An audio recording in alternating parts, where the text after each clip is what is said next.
Bonjour Jean-Paul Bedbez. Bonjour. Y aura-t-il moins de bébés et plus de robots dans l'avenir? Oui, moins de bébés, plus de robots. Moins de bébés, on le voit en France avec les derniers chiffres de naissance. 680 000 en 2023, 43 000 qui manquent par rapport à 2022, et aujourd'hui, de moins en moins de naissances. Aujourd'hui, avec 680 000 naissances, nous sommes revenus en 1933, avec à l'époque autant de naissances qu'aujourd'hui. Mais 43 millions de Français. Et 43 millions de Français, comme vous le dites, alors qu'aujourd'hui, il y en a 68.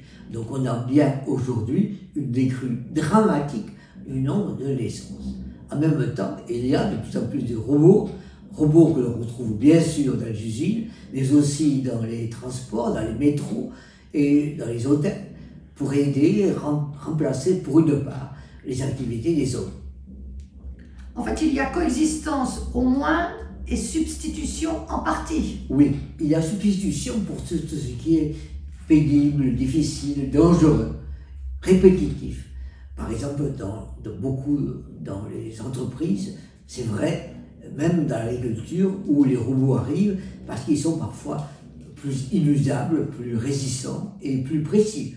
Donc on a bien aujourd'hui de plus en plus de machines, mais c'est pas pour ça que ça remplace les hommes mécaniquement partout.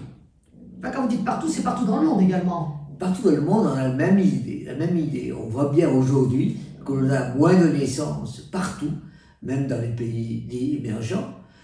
La transition démographique commence et on a aussi partout plus de robots parce qu'il y a partout plus d'usines, plus d'équipements et plus de choses à faire qui sont pénibles, répétitives et risquées.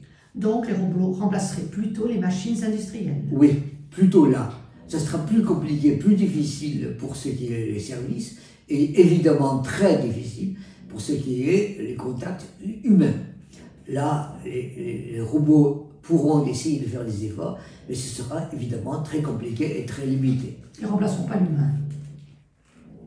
Dans ces métiers-là, très compliqués, où il faut du contact humain, non, il faudra des robots beaucoup plus sophistiqués, mais il y en aura très peu, tout simplement parce qu'il y aura besoin de plus en plus d'hommes. En fait, moins d'enfants, c'est un changement de société? Oui, plus profondément, c'est ça. Ce qui se passe, si vous voulez, c'est que au-delà des robots, il y a l'idée que faire moins d'enfants, c'est évidemment avoir une autre conception du futur, s'occuper de l'avenir, de son avenir, l'avenir de ses enfants.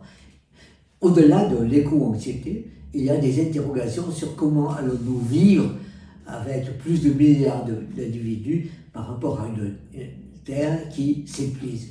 Il y a donc aujourd'hui l'idée d'avoir moins d'enfants, mais mieux d'enfants. Oui, il y aura moins de croissance quantitative, mais qualitativement meilleure. Donc, moins de bébés, ce serait peut-être mieux de bébés? Ce sera cela. Et effectivement, c'est l'idée et le souhait que l'on peut avoir aujourd'hui. Merci Jean-Paul Bedbez. Je vous invite à vous abonner, je vous invite à liker, je vous invite à en parler, je vous invite à faire des commentaires. Donc, je vous invite. Merci.